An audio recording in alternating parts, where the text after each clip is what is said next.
Good morning, everyone, and welcome to another edition of the Coffee and Sports Morning Show. I'm your host for today, Mr. William D. Morgan. As you see down there, the truth, unlike Freddie, I am the truth. Unlike Freddie, never forget that. Anyway, we're going to have a fun show tonight. We're going to have a fun show today. It's going to be a fun show. Got a lot to talk about. I'm bringing my man right next to me. Mo, how you doing today, man? Hey, what's good, William? Welcome aboard, man. I see you running the ship. Love it. Love it. Thank you, man. I got to do it the only way I know how. All right, there's a couple of things I got to get off my chest. I'm kind of going to go out of order of the topics a little bit because there's one thing that kind of makes me upset on this topics list. Tyler Hero calls himself a top 15 player. Really, dude? Really? Top 15? You? What you think, Mo? I think Tyler Hero's got a lot of confidence, as well he should have. I think all professional athletes have a high degree of confidence. He's skilled. He's talented. I still don't think we've seen the best basketball from him, but he's not a top 15 player. He's not even he's the third best player on his own team. So he's not a top 15 player. Like just maybe in his conference he is, but in the NBA, there are way too many talented wing players that I would put ahead of Tyler Hero. Even though I like him as a basketball player, he's on the rise, but top 15, he's got a lot of work to do to become a top 15 player. Yeah, he does. He gets a lot of work to do. And you said it. You said it. A lot of confidence. I appreciate that. But come on, man. We all know you're not a top 15 player. Let me ask you something, Will. Tyrese Maxey of the Sixers, who's clearly another young talent on the rise. I would ask the question: is Tyler Hero better than Tyrese Maxey right now today? Because I think Maxey's as good, at least as good, and I don't consider him a top 15 player. Not yet. So I don't think he's better than Tyrese Maxey, even though he's got a longer resume. Right. A healthy LaMelo Ball is better than Tyler Hero. I think obviously we know the talent is there. Trae Young, he's got a lot. He didn't have a lack of critics. But Trae Young, by far, is ahead of Tyler Hero. We can go down the list just in his conference. Donovan Mitchell. Oh, yeah. Darius Garland on the same team. I don't think he's better than Darius Garland. He's not better than Jalen Brunson. We can keep going. He's a talented guy. I love the confidence. Don't get me wrong. I love the confidence. And maybe that means it's a prelude to him having a big year this year where he makes a leap up. But right now, today, no, he's not a top 15 player. No, he's not top 15 at all. And like I said, and I agree with you. I appreciate the confidence in yourself, but at the same point, be realistic, bro. Be realistic. Let's head over to who we got in the chat. Look, it was in the chat. Look. That old no good Laker fan himself. Freddie Henderson is in the chat, y'all. He is in the chat. Oh, hey, look, Freddie. The link is in our chat. If you want to come in here, you're more than welcome to come through, Freddie. More than welcome to come through. Real quick, let me see what's up. What's up with my girl Jury? Jury, how you doing? Good to have you with us. What's up? We got my boy Joe. Joe, how you doing?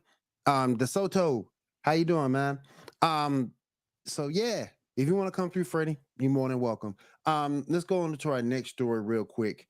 News is coming out about how there are no rules in Chicago. Sox players are skipping meetings, skipping practice, sleeping in the bullpen, and do whatever without little to no consequences. What are your reactions to that, and how can Chicago fix that issue? I know they have a new manager, and I can't pronounce his last name to save my freaking life. But I know Pedro Grafal, if I said it correctly, is their skipper. Do you think he's having a little too much fun with the White Sox? If those reports are true, there's a lack of leadership, and it would start with the skipper, right? Yep. It starts with the skipper, and maybe we can go above the skipper, the owner. I think leadership is one of those kind of things that can trickle down. But if those reports are true, there's a lack of leadership. There's a lack of professionalism.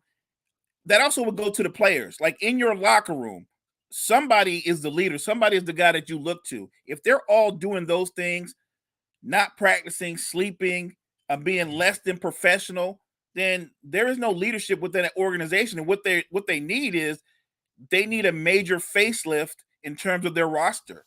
They need to move some people on. Like, they've got guys that are being paid well, and they're not being paid well to not perform their jobs. So to me, it starts at the top. If your owner and your manager is going to allow this to happen, then your franchise is in need of a facelift, because they're playing a game that they're being paid to play. You're Right. not doing this just for fun. This is a job. This is a profession. It's a privilege to be a professional athlete. And these guys are highly paid professional athletes. So to me, to your fan base, maybe that's more important. You owe it to your fan base to demand a degree of professionalism from your players. And it starts at the top. I agree with you. I agree with you. You have to show that leadership role, that responsibility. Cool, what's going on, man? Hey, cool. I mean, you gotta talk some wrestling at some point, man, because I was pissed off about this weekend. But anyway, it just pissed me off. But anyway, they're underperforming, that's for sure. And I'm just shocked because, back in the day, in the early days of baseball, skippers got held a little bit more accountable than they do today. And I'm kind of shocked to hear those reports. I just saw them yesterday for the first time.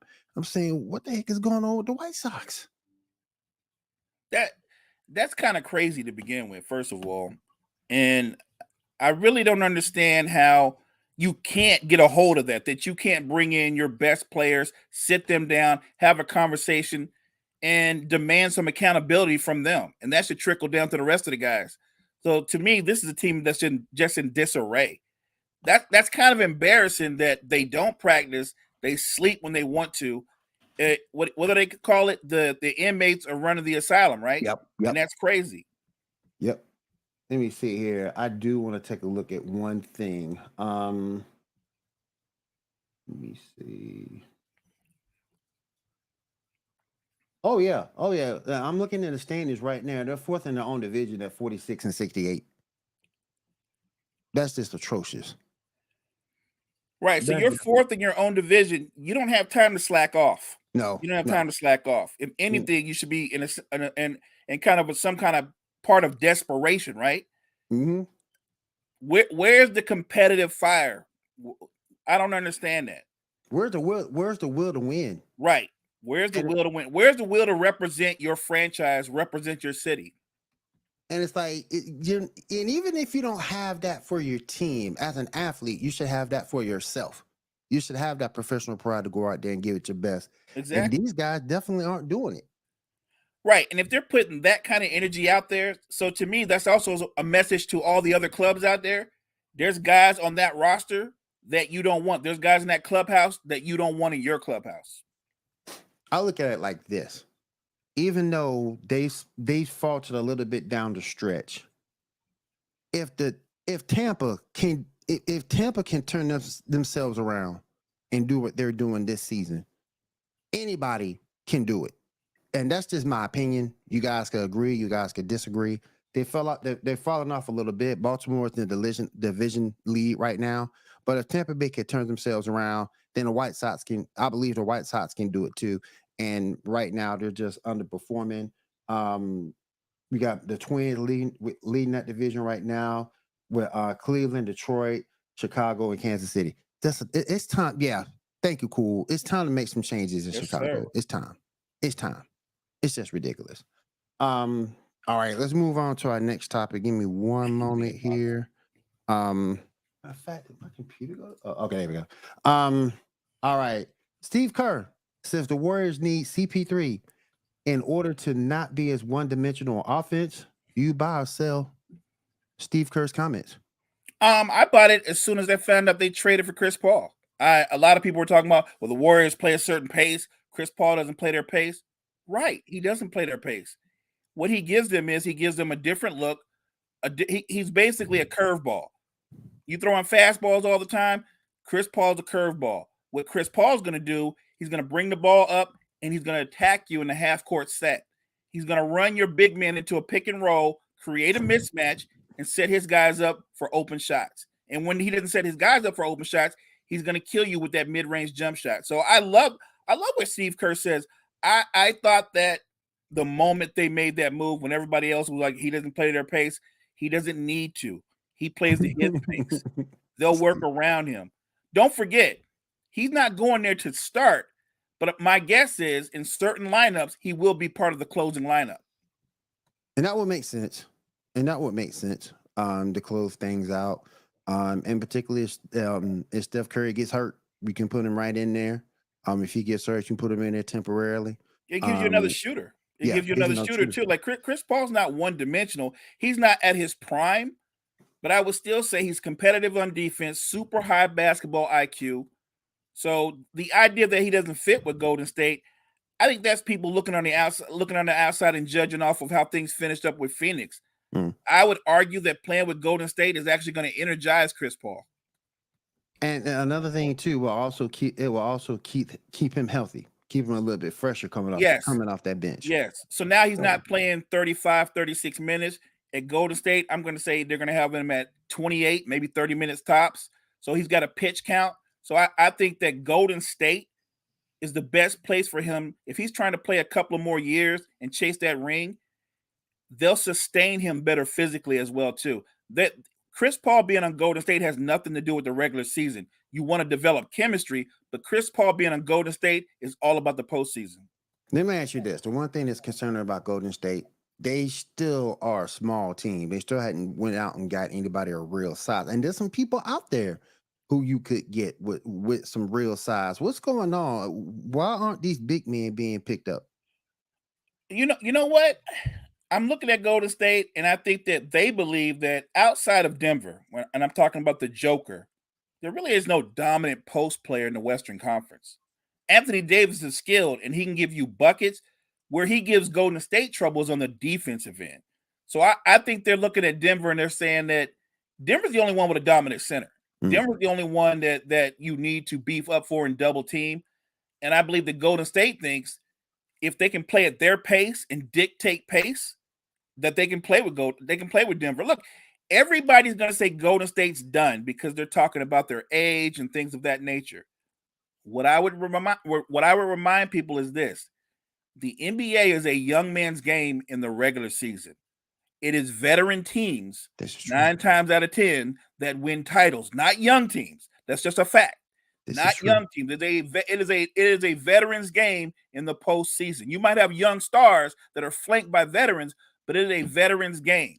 So anybody that thinks that Golden State is done, I'm going to have to challenge your basketball knowledge because they're far from done. I just think I would like to see them get some size, and then I think they can truly compete. If they get some of that, if they get some size back to match the Lakers, to match what Denver's doing, I really would like to see that. I know. I think they're looking for size, but here's the thing: it's got to be size that fit with what they do. Like for instance, a guy like DeAndre Jordan, even though he's past his prime, but I'm using him for an example. He's just a diver and a roller. That won't benefit Golden State at all. Right. They need a big, if they're going to get a big, that's an actual rim protector at this stage in his career, can rebound at a high level, but is more than a roller. If you're just a roller, rollers are easy to defend. They actually help you defend other players, actually. So to me, they need a big who can probably get you some buckets and defend the basket. Those kind of bigs in the current NBA are a rarity. They're very rare. So I think that's why you see some of these bigs that are still out there. They don't fit what Golden State wants to do. I would have thought they would have given some more consideration to looking for even a catch and shoot big, somebody like that can help them because they already play pace and space, but they haven't done that so far. And look, it's still early. Roster construction's not complete. They might pull off a move, or maybe they're thinking that Jonathan Kuminga had a big offseason and they think he's prepared for a bigger role. He's 6'8", 6'9", athletic, physically imposing. Maybe they're looking to give Kuminga a bigger role this coming season. We'll see what they do. Let's go ahead and move on to our next topic for today. And like I said, I was kind of skipping around the list a little bit. Richard Jefferson came out with some comments saying that Dame Lillard doesn't make any of his teammates better. You agree with that statement, Mo? I think that's a tough statement to make. Coming from RJ. Damian Lillard's basically been the Portland Trailblazers for the better part of a decade. Is he a traditional point guard? Is he Chris Paul, Steve Nash, or Rajon Rondo? He is not that type of point guard. He is more in line with most of the point guards of this current NBA. He's a scoring point guard. Right. So, yes, Dame's not going to give you 10 or 11 assists a game. He'll average around 6.5, 7 assists a game, but he's going to drop 30 points a game. He's going to make big shots late in games. So the argument that he's going to make his teammates better, I'm not sure that's a factual statement. I don't agree with that. I look at some of the teammates he's had over recent seasons. Look, let's be 100. Some of these guys, it's hard to make them better. You know what I mean? Like, everybody's got a ceiling. People talk about having Nurkic over the last few years. Nurkic has been one of these guys that we put the P word next to for 6 years, potential. And he's never reached that full potential. That has nothing to do with Dame. Right. That's Nurkic not fulfilling his potential. They took away CJ McCollum, who was his right-hand man. And you implemented younger players. To me, Portland is in a weird purgatory, right? They want to get younger. They want to prepare for the future. And at the same time, they know that Dame is box office. They know that the fan base loves him and is loyal to him, and they're trying to hold on to him. As a basketball player, I think he absolutely has made his teammates better. He's inspired them, the ones that he could make better. Right. So I actually disagree with RJ. Let's respect his game for what it is. The same way we respect Steph, the same way that we respect Trae Young and a lot of these scoring point guards they're scoring point guards. It's a different era. There are very few pure point guards in this current era. He called Nurk street clothes? Oh my goodness. Do you think you said something earlier about them being in purgatory and wanting to hold on to Dame but also get younger? What's up, man? Hey, how's it going? Brett, how you doing, dude? To 3. Hey. In the building. How you doing, man? Doing good. How are you guys doing? Doing good. Man, good to have you. Good to have you. Let me get you in on this topic. Richard Jefferson implies that Dame Lillard doesn't make teammates better. Do you agree with that? I absolutely do not. Let's take a look at these past 2 years here with CJ McCollum switch team. CJ McCollum's field goal percentage just tanked. I think Dame does make his guys better, but the issue is that they put pieces around him that there's not really you can do much to elevate.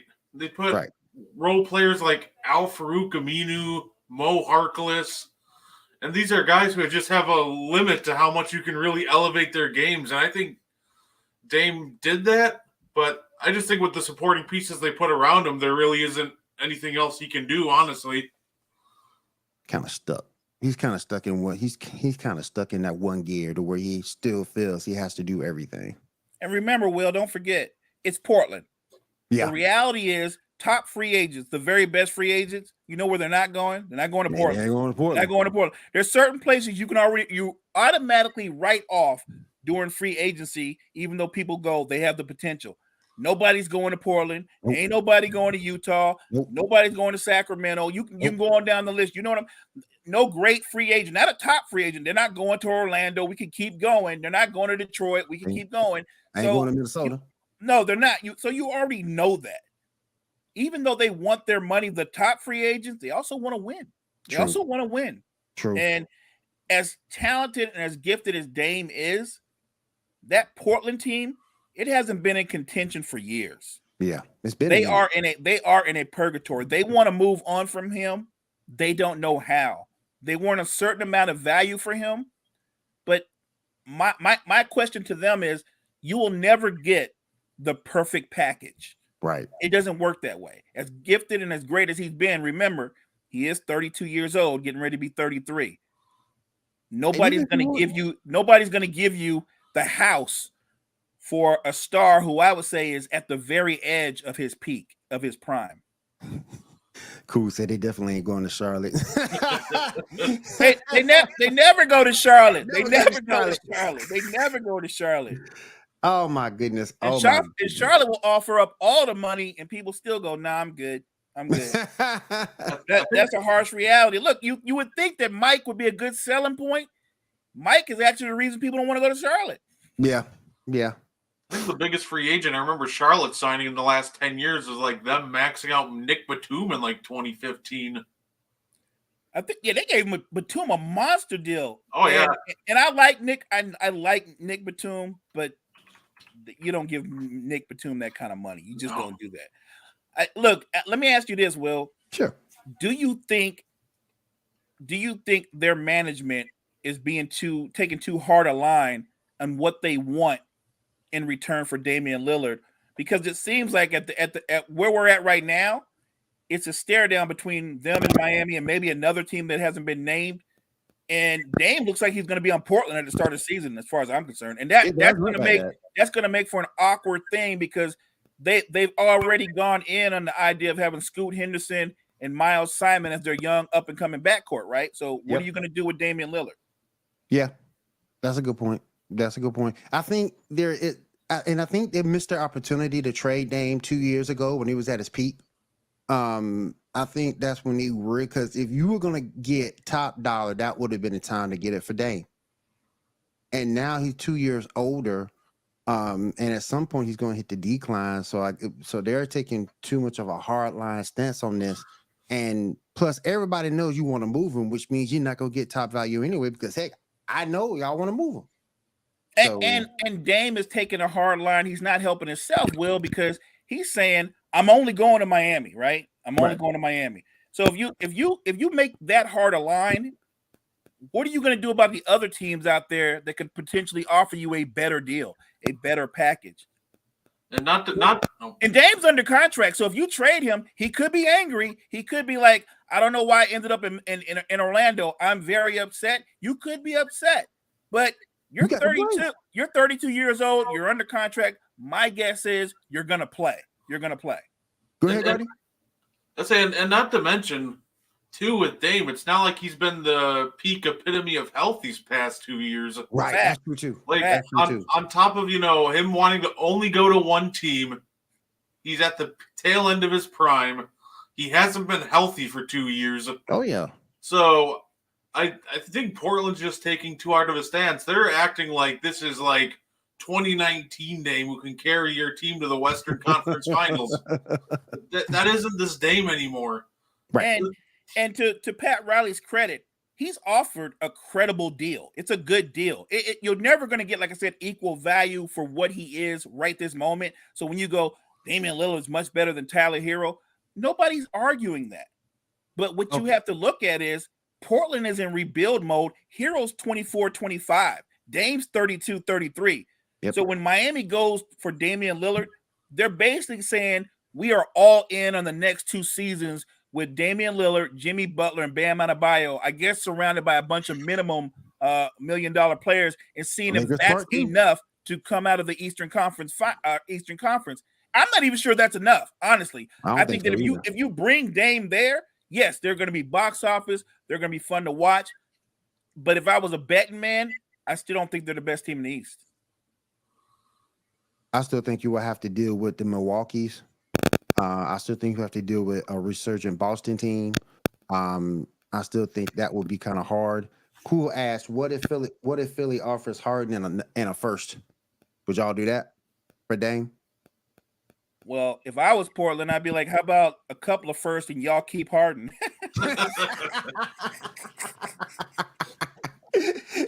Oh man. Remember, Portland knows that they're in rebuild mode. The last thing you want to do is bring another star who's on the other side of 33, past his prime. Like, what? They don't want him. They're trying to get rid of Dame. They don't want to bring in Harden so he can walk the ball up the court and drain the air out the arena. They don't want that. So if you're going to have to do a 3-team trade, Portland wants no part of James Harden. Yeah, and plus bringing in James Harden, he's going to dominate the ball. That's going to be less reps for, like Scoot, Shaden Sharp, and all these young guys they want to develop. Facts. Oh, yeah. So bringing in James Harden at that point is almost like it's hindering the Blazers more than actually helping them. I'd rather bring in Mr. Top best 15 player in the East, Tyler Hero, at that point. Yeah. Bring a Hero and with a couple of number 1 picks. I'm just saying. Look, I respect James Harden's career, but his value is not an all. It is I'm not saying it's at an all-time low, but he's limited in his options going forward in his career. I don't think it's that deep. He's either going to remain with Philly and continue with this run, or he will go to the Clippers eventually. But I think those are the only options that make sense for him in terms of going to a team or landing somewhere where he can compete for a title. You stay in Philly with Embiid. It was disappointing, but let's not forget, they're one game away for going to the conference finals, and they just couldn't get the job done. So obviously they have enough to get it done. They just didn't get it done. Why wouldn't you bring that back? Why wouldn't you run that back? There's no guarantee that Boston beats them again. I really think that Philly matches up well with Boston in the way that they defend. There's no shame when you're playing against a team like Boston and Jason Tatum suddenly launches himself to superstar level in the fourth quarter of a game. You can play all the defense you in the world, but when a guy's that hot, he's playing that well, you just tip your hat to you and keep it moving. But that was game 6. Yeah. There's no excuse for what happened in game 7. None. There's no excuse for that. So I'm just saying, I just think the market has shrunk for stars that are in their 30s on the other side. Dame has made it that much smaller, right, guys? Because he's saying it's Miami or bust. And right now, it looks like he's going to be suiting up for Portland. Yeah, that's what it looks like. Excuse me. That's what exactly it looks like. All right, let me pivot over for a second over to the NFL. I'm gonna have 2 topics on the NFL. I want to talk about the Josh Jacobs situation and how the Raiders kind of screwed that whole thing up with him. Do you think Josh Jacobs is being disrespected? I'll start with you, Gardy. Do you think he's being disrespected by the Raiders in terms of not wanting to sign him to a long-term deal? No, I think he is. Listen, I get it. They don't want to pay running backs right now. The running back market's really dried up when it comes to money at this point. But let's not act like Josh Jacobs really hasn't been the catalyst to keep that offense running. Josh Jacobs he's the guy. We all know that like for example with Derek Carr, he's really helped them, by anchoring the run game and just kind of being that leading rusher, that guy to kind of keep a pass rush off him and everything. Like Josh Jacobs has been so good to them that he should feel disrespected that he's not getting a long-term deal, honestly. Mo, what you think? He's not their greatest offensive weapon because that would be Devontae Adams, but he's their most impactful and most consistent offensive weapon. 1,500-yard running back. So to me, he's the catalyst, like Brett said, their offense. Look, Jimmy Garoppolo, people joke about it, but when he's healthy, he's a solid quarterback, period. He can get the job done for you. But what helps Jimmy G, where he's at his best, is where he's boosted up by a strong run game. Yep. So the idea that they want to disrespect him and not pay Josh Jacobs, it doesn't make any sense unless, to me, and this is when I look at the Raiders, I think the Raiders management is basically saying, we're going to tank this season. I think they think they're going to be bad and they have no intentions of really competing and trying to win. And if you're not trying to win, why would you pay Josh Jacobs?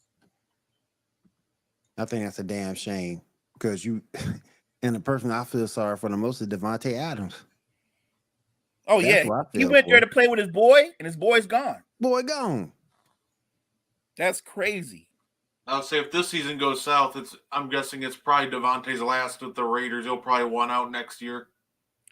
Devontae's bouncing. He's going to try to demand out before the season's over because this season with Jimmy G, what he's going to average? Maybe 11, 12 yards a catch, get beat up a lot over the middle. Like, this is not going to be a great year for Devontae Adams. It's not going to be a great year for anybody in a Raiders uniform. But to me, you owe it to your fan base to put forth the most competitive team you can put forth.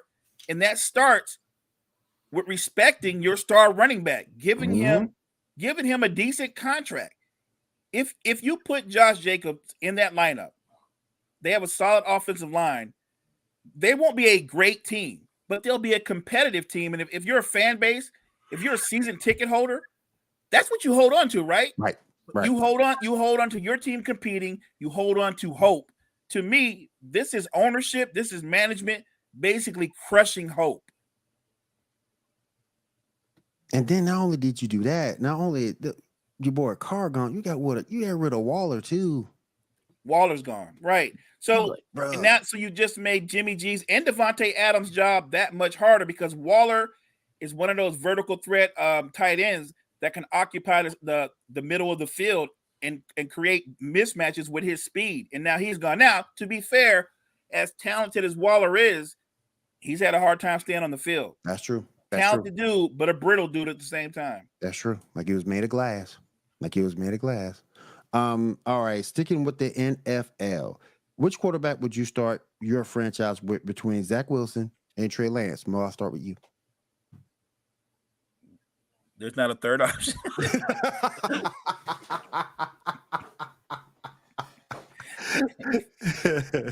We ain't got no third option, man. We still with these two. That's rough. Look, That's there's no secret. I'm a Niners fan. Mm-hmm.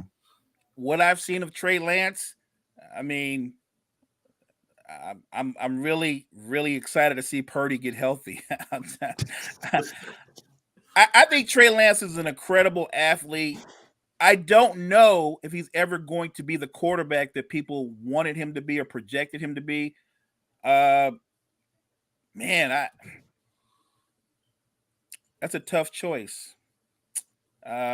Honestly, if I were the coach, I might think about running the wishbone. Honestly, I might think about running the damn wishbone. I don't know if he does that like that, man. All right, Gardner, what you thinking, man? Are you starting your franchise with Zach Wilson or Trey Lance? I think my first option is I'm starting Mo at quarterback. This question's funny to me because I feel like no matter who I pick, I'm competing for Caleb Williams next year anyway. Yeah, exactly.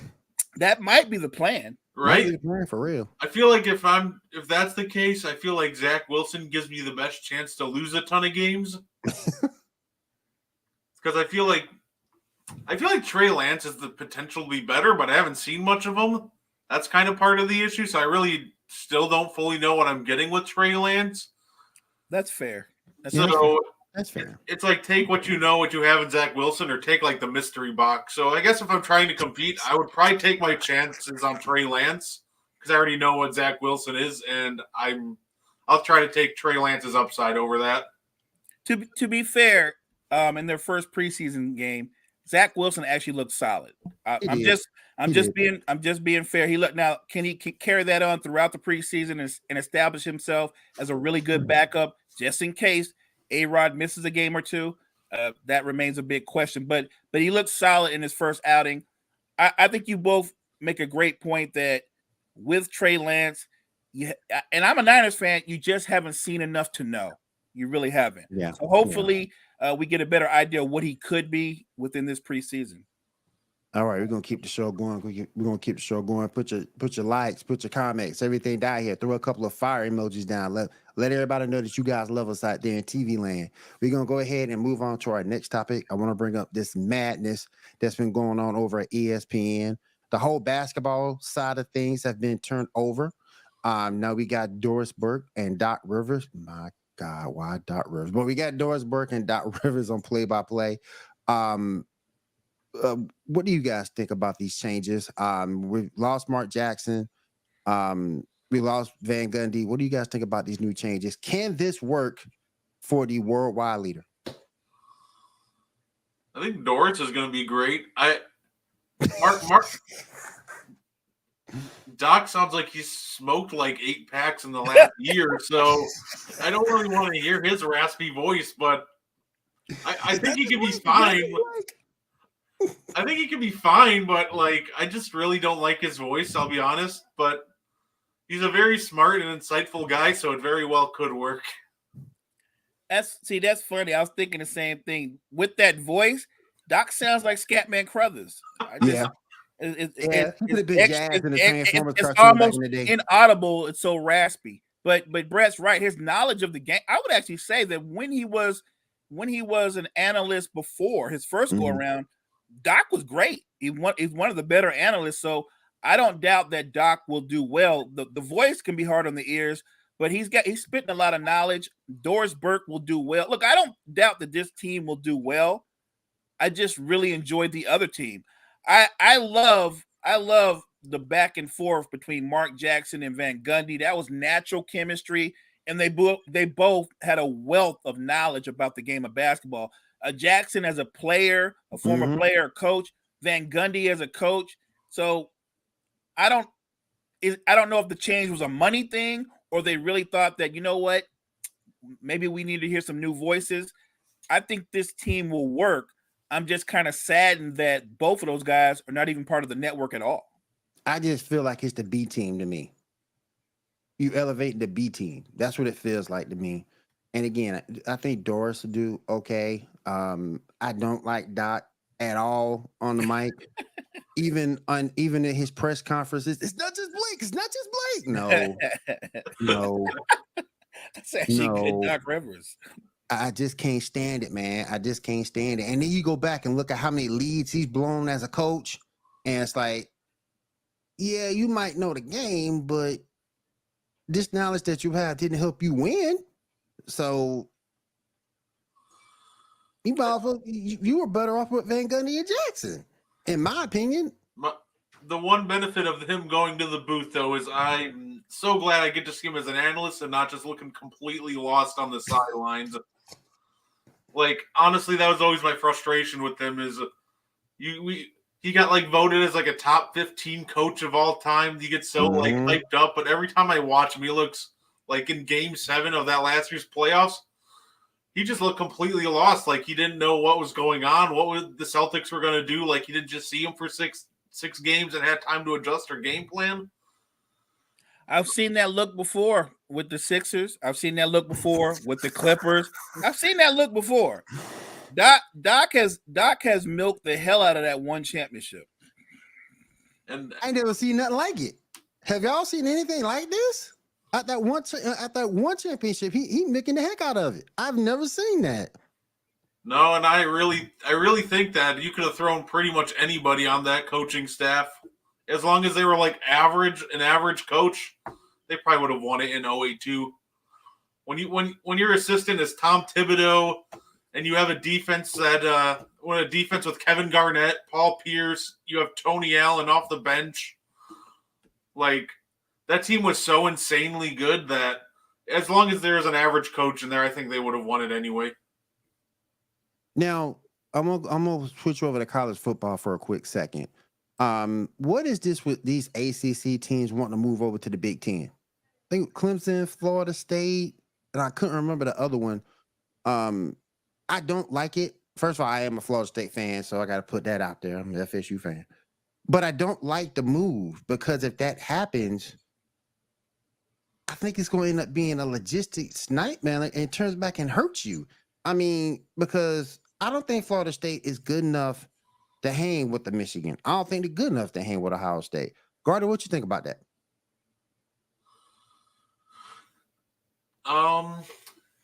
Honestly, I'm not 100% sure. I'll defer to Mo on this one.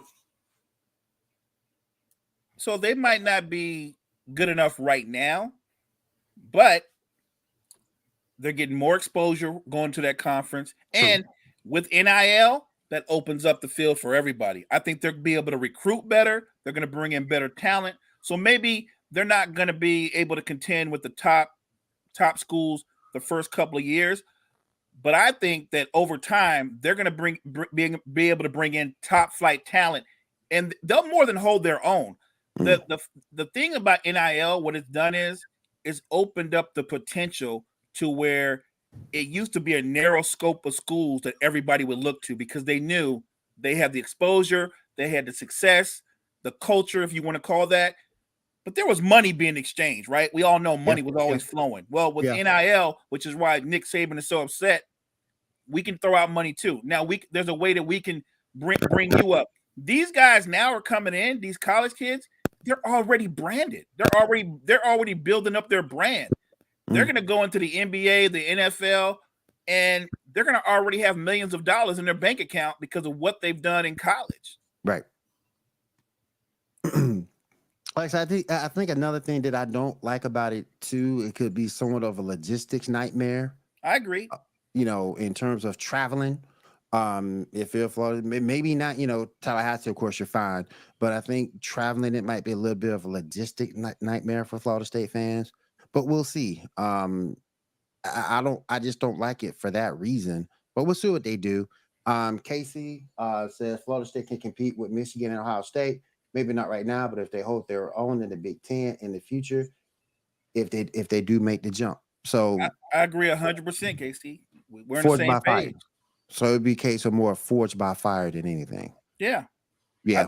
I think they will find their way in that conference once they're able to establish themselves and get a big recruiting class in there. They'll be fine.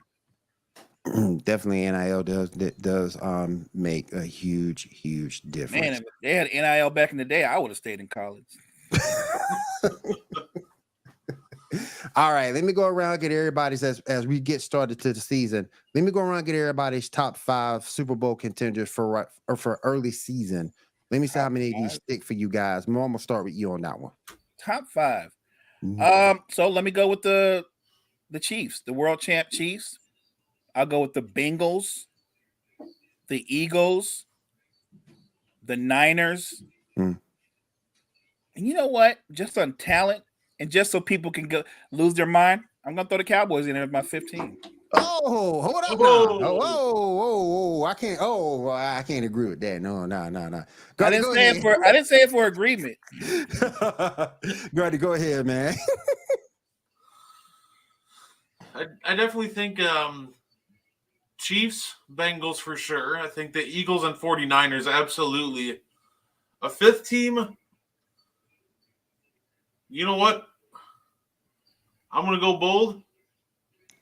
I think Jacksonville will make a nice run this year. Jacksonville's a dark horse. That is bold. Okay. Let me ask you a question. Do y'all like Jacksonville better than the Bills this year? I would say I like Jacksonville within their division better than the Bills. Right. The Bills division just got a lot tougher, right? So that's a tough division. And they've got a tough schedule to start the season off with. So I don't think Jacksonville will run away with their division, but I expect them to win the division. I do. My top 5, I got the Chiefs. I got Cincinnati. I got Philly.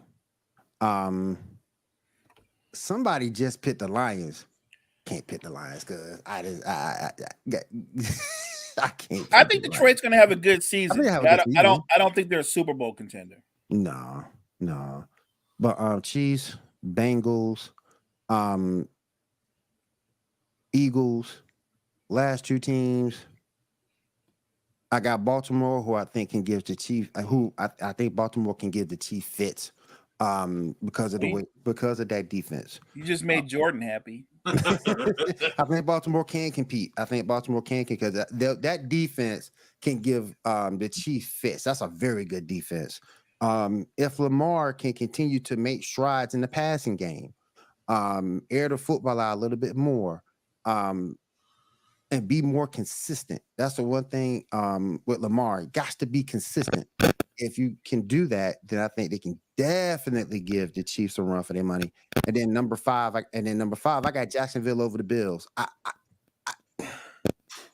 don't trust Buffalo. I don't. I hear you. I think my issue with the Bills is normally to win in the playoffs, like you don't need an overwhelmingly dominant run game, but you need to show some balance and consistency with the run game and at least be willing to use it. Right. Buffalo just hasn't. And they haven't been effective with it. They try RPOs, except it's all Josh Allen keeping the ball. So at that point, you might as well just start running more quarterback draws. But to me, I want to see more consistency with them out of the run game and them have a more balanced offense in order for me to actually take Buffalo seriously as a Super Bowl contender. I think they have the pieces. Mm-hmm. I think they have the talent. Yeah. Now I just want to see a more balanced offense to kind of help Josh Allen out. I agree. It's gonna be a wild season. Somebody give me an upset pick. Gardy, give me an upset pick. Give me a dark horse. A dark horse for the Super Bowl? Give me a dark horse pick. Somebody who you wouldn't see coming. Who? I think that now this might not be a Super Bowl contender, but I think that Carolina can make a run at the playoffs. I think they're going to be better than people expected. I think Bryce Young's going to step in and be much better than people think. They added some really nice pieces this year. Otherwise, the other team I had in mind, and I really hate saying it as a Packers fan, but the Bears. I kind of figured that would be. The Bears have made some really nice moves this offseason. And I think as long as the coaching is somewhat competent, which is the part which I don't trust about the Bears, I think that they could also make a run at the playoffs this year. What you think, Mo? So a team that nobody sees coming. This is an easy one. Minnesota. We never expect nothing from them. I'm just being real. We don't really expect much from the Vikings in the postseason. So I'm going to say the Vikings because if they do, they'll surprise us all. But we don't expect that to happen. So I'll say Minnesota. We be doing first cousins like that, man. Come on.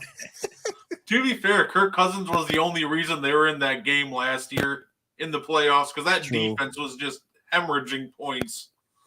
So I know everybody gives Kirk Cousins slack for throwing for 3 yards on a 4th and 8, but it's so funny because I think all that criticism about that game with Kirk Cousins is so unwarranted because, like I said, he was the big reason that team was still in that game.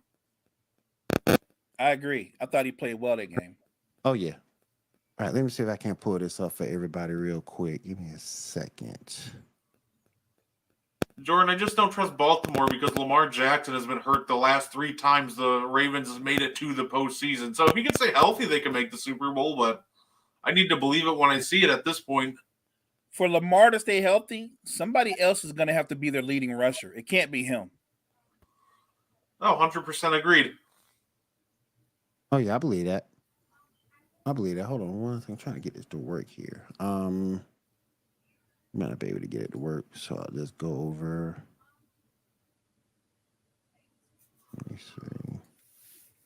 And we all know that the Lions, everybody projects the Lions have a really good season, and I actually agree with that.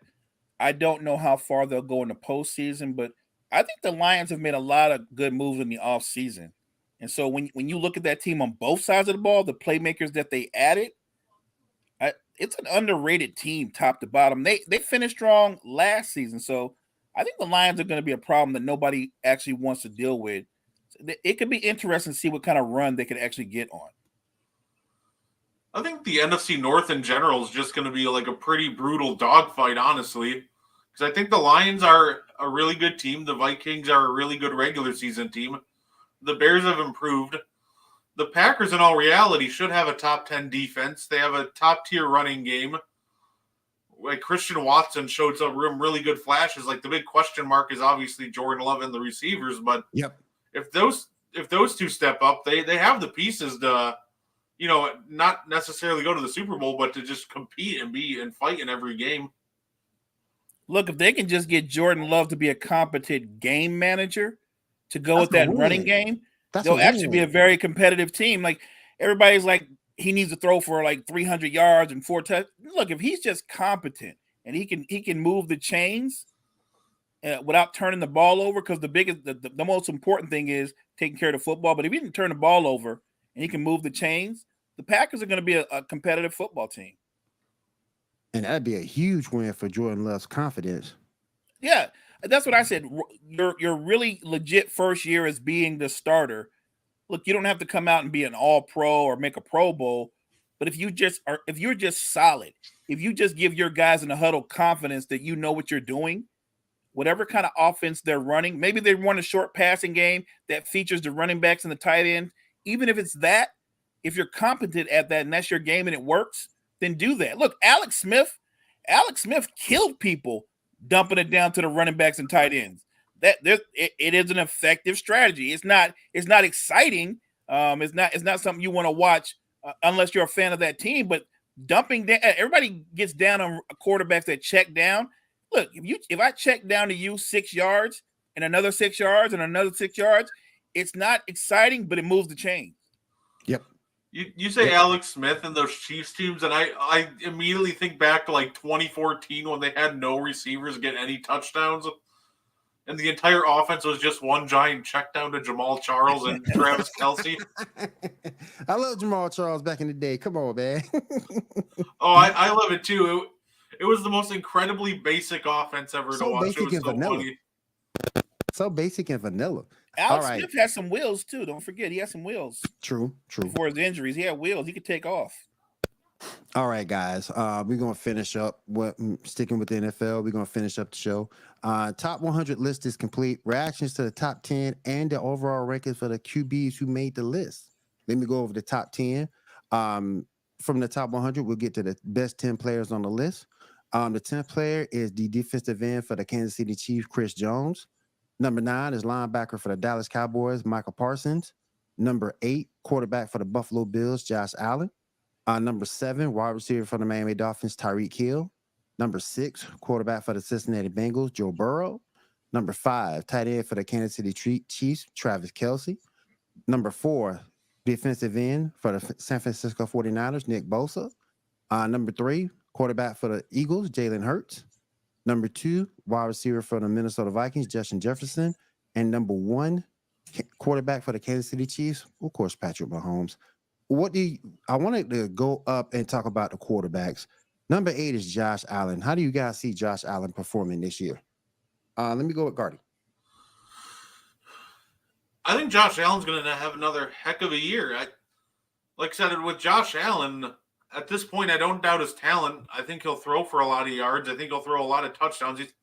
I think the big thing with him is we just got to cut down on the turnovers, and that's where I think a run game could benefit him. So I think I'll have another great year. I'm just hoping to see less turnovers on him. Mo, what you thinking, man? Everybody knows about the talent, the production. To me, though, for Buffalo to be the team that people want them to be, like Gardy said, what they need is a more balanced offense. Well, yeah. They don't need Josh Allen. And really, you don't really want your quarterback running the ball like that. He didn't just run the ball. He runs the ball like a fullback. Like he's running through people. It's good to be a big, strong guy, but eventually you're going to take as many shots as you give. Right. I actually think less Josh Allen is better for Buffalo. Don't be so Josh Allen-centric. Feature your running backs. Dump the ball down to your running backs or your tight ends. Like balance it out with the run game. I don't have a problem where he's rated, but I think if you're looking at the big picture of what Buffalo could be, they need to spread the ball around more. And I think that'll take a lot of pressure off of him. He doesn't turn the ball over all the time. He just has a habit of making the bad turnover. Yeah. Yeah. Freddie said he's overrated. Oh my goodness. Number 6 on this list is Joe Burrow. Mo, I'll start with you. What's your opinion on Joe Burrow and what do you think he'll do this year? Well, first, if I were doing this list, Joe Burrow would be number 2. Wow. Number 2. There's only one person better than him, and that guy plays in Kansas City. So, to me, in terms of value, Joe Burrow would be number 2. Joe Cool is a man. If Joe Burrow and the Bengals can get consistent play from their defense, and that offensive line, it showed signs the second half of the season, they're going to be a legit threat to win the Super Bowl. I have higher expectations of the Bengals than I do the Bills. As much as I respect what Josh Allen could be or what he has been, he's not better than Joe Burrow. He's not even close. Joe Cool is right on the heels of Patrick Mahomes. I think it's a lot closer than people want to admit. And when you look at that receiving core and the talent that they have to spread you out, they're a problem. So I think the Bengals are going to end up in the AFC Championship game. No, I agree. You got that receiving core, then you also add in Joe Mixon can catch passes out of the backfield. Yep. So yeah, I agree with that too. I think that Joe Burrow is the number 2. I would knock Justin Jefferson down, put Joe Burrow there. I think he's going to have a heck of a year, and this is a real Super Bowl contender as long as that defense can hold up. Yep, I agree. All right, we have our next quarterback at number 3, and Gardy, I'll start with you. Jalen Hurts. What do you think he's going to do this year? Jalen Hurts, I think he's going to be phenomenal again. You surrounded him with talent, with a nice big 3 and wide receivers and tight ends with A.J. Brown, Devontae Smith, and Dallas Goedert. I think he's going to have another phenomenal year. He's He's a quarterback. He always keeps his eyes downfield, and he does, run the ball. But he's still. What I like about him is he still looks to pass first before he takes off, which is what I think a big flaw. A lot of these mobile quarterbacks are when they'll just look down the field and look to run right away. Jalen Hurts will keep his eyes down the field and he'll look to pass, but then he'll run if he has to, or if it's a designed run. This Eagles team is going to be a real threat again to be back in the Super Bowl easily. This is going to be one of the best teams in the NFL. Not to mention they really killed it in the draft this past year. Yeah, they did. So look out for the Eagles this year. What you thinking, Mo? What you think about Jalen Hurts? So we always start off with health. Provided that he can stay healthy, to me, Jalen Hurts will probably be he'll probably be the league MVP. I think that you create an offensive system that fits your player's skill set. They've created the system. This is his second year all the way immersed in that system. But I think this is the year where he becomes the system. I think that there are other things that we haven't seen from Jalen Hurts. It wouldn't surprise me if Jalen Hurts throws for well over 4,000 yards and has about 600 or 700 yards rushing. This Eagles offense is going to open up even more. I actually look for Smith to take his game to another level. They're going to be the best offense in the NFL. The scary part is they're going to have a top 2 or 3 defense as well. Yep. I agree. All right. And the last person on this list is, of course, that number 1, Patrick Mahomes. I have a question to tag along with that. He's lost a lot in terms of receiving core, but he's made it work thus far. Do you guys think this might be the year it catches up to him? I'll start with you, Mo. So I think that a lot of teams in the AFC made a lot of moves and improved their overall talent. It's beneficial not just to Patrick Mahomes this season, but going forward, that one of these young receivers steps up and becomes like a vital part of that rotation of that receiving core. Because if not, I do think the magic that he pulled off last year in the Super Bowl, winning a Super Bowl with a bunch of number 2s and 3s, I don't know if he's going to be able to do that again this year. Somebody's going to have to give Travis Kelce some help. Yeah. There's going to have to be somebody else. You don't have to catch 1,200 yard receiving yards or anything like that, but you got to be productive. If they have, let's say they have 3 or 4 guys that have 6, 7, 800 yards receiving, even if they do that, then they're going to be back in the Super Bowl. But if it's going to be about Travis Kelce and the magic of Patrick Mahomes or bust, I think that's asking too much this particular season. So somebody's going to have to separate themselves and step up. And maybe it's not just the receiving core. The second-year running back, the kid's got some talent. Maybe they hand him the ball off a couple hundred times this season, and he's a 1,200-yard running back, and that actually alleviates pressure from Patrick Mahomes. A run game can open up even more things. You got Patrick Mahomes where you actually respect the play action pass. That's scary stuff. So I'm just thinking somebody has to step up. It can't just be him and Kelce. They need a third guy, or let's say a group of guys that are impactful for them to get back to the Super Bowl. Gardy, what you thinking, man? No, I agree with that. They're going to, like last year, they're going to need multiple guys to step up around Kelce. They don't need anything too big, but just guys that'll make timely catches, move the chains, make plays when needed. I'm not going to doubt Patrick Mahomes at this point. He's already shown that level of greatness that no matter who you rotate in or in around him, he's going to make it work. You see that out of really guys who we consider ultimate winners, like I'll use NBA examples. Bill Russell, no matter who you rotated in or around him, he still won championships. Tim Duncan, no matter who you rotated in and around him, he still made sure to win. Patrick Mahomes is doing the same thing. So I'm not going to doubt Patrick Mahomes. So I don't think it'll catch up to him this year, but a lot of that's just me giving him the benefit of the doubt, just because he's already shown me he's just shown me he's a winner. That's just the kind of talent he is. So I think they'll be just fine this year. Cool. Well, don't forget, this will also be the first year minus Eric Bieniemy, right? So and maybe that could impact the offense. Now, granted, we all know that Andy Reid himself is also a great play caller, so maybe nothing changed and everything is seamless. But we'll see the impact of what not having Bieniemy looks like. So that might be an interesting thing to look for Might be. All right, guys, that's going to be all our topics for today. Mo, I want to roll over to you for your boxing segment real quick. You got a box you want to go over and tell us more about? Not one boxer in particular. Coach and I were talking about great fighters and great fights.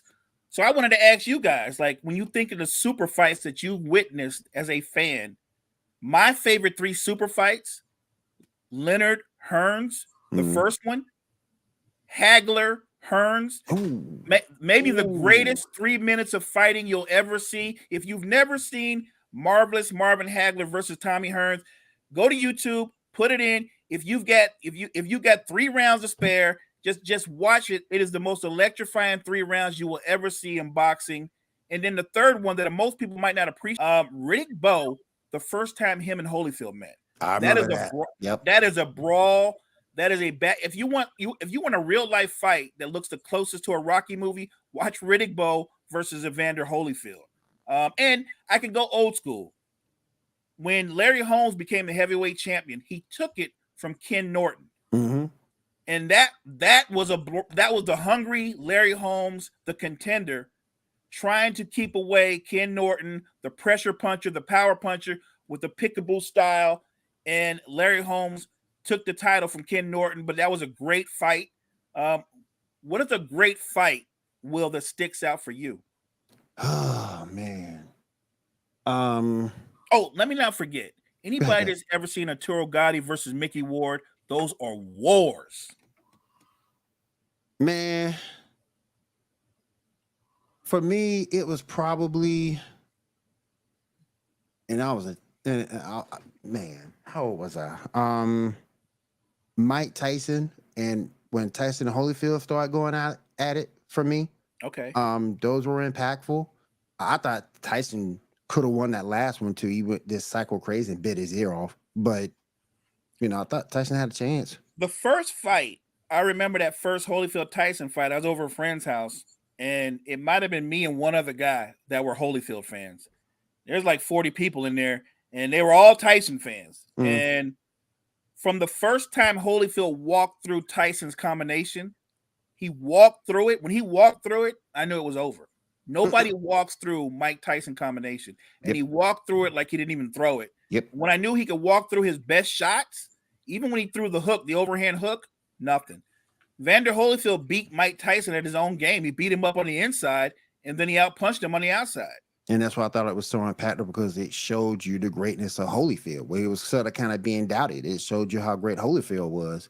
He's not the greatest boxer of all time, Holyfield, but he's actually my favorite boxer of all time. Yeah. Very done a lot of good things in the sport of boxing. Gardy, you got anybody you want to discuss? It's funny because I'll be honest, I've ordered one boxing pay-per-view in my life, and that's because I bought into the hype of Mayweather and Pacquiao. Oh, you got robbed. Yeah. I was very disappointed. I haven't really gotten another one since. It's probably because of that. But like I said, I'll watch highlights and whatnot. And one boxer that I've actually gone back and watched full fights of just because he intrigued me was Gennady Golovkin. There was something about, like, I really love his punching power, just the way he just like knocks people out. Like, haven't watched too much boxing, but if I were to pick my favorite boxer, it'd have to be Golovkin. Another dude I love Golovkin because he can put together multiple punch combinations. Like most guys will put together a 2 or 3 punch combination. He's putting together 8 and 10 punch combinations. Another dude I like growing up, when I got to watch him fight, Ken Norton. Yeah, I love watching Ken Norton fight. Yeah, Ken Norton fight. Man, the first time Sugar Ray Leonard fought Roberto Duran, the brawl in Montreal. Remember that one? I was so mad about the results of that fight. Obviously I was rooting for Sugar Ray Leonard, and Roberto Duran just mauled him. He just punked him. I was so mad, and I was like, man, I hope Sugar Ray fights this dude again. And obviously he got his revenge in the rematch, the famous No Moss fight. Those super fights that I guess we'll talk about at another time. You don't see that in boxing anymore. No. Think about how long it took to put together Spence Crawford. There was a time in boxing, it was big fight after big fight.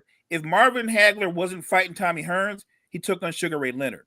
If Sugar Ray Leonard wasn't fighting Marvin Hagler, then he would take on Tommy Hearns or Roberto Duran. The fighters back in that time, they weren't trying to milk the clock. They were trying to be the best by actually being in the ring and beating the best. And you don't see that now. I agree. All right, everybody. That's going to do it for the show this morning. I want to say thank you to everybody coming out in the chat. I appreciate all of you guys. Appreciate everybody. Check this show out. Sports Empire Network. Like, comment, subscribe. Show us some love, everybody. Let's get this show over the top. Coach Dante will be back tomorrow. He's, I think, at Texans training camp this morning. Let's go, Coach. He will be back tomorrow, back in the hosting seat. We'll see tomorrow, Coach Dante. Gardy, thank you for coming through. I appreciate you. Yeah, not a problem. Always love being on here. Thank you, man. And for everybody here, myself, Mo, Gardy, we'll see you guys again tomorrow right here on the Coffee Sports Morning Show, Sports Empire Network. We'll see you later. Peace, everybody. Peace.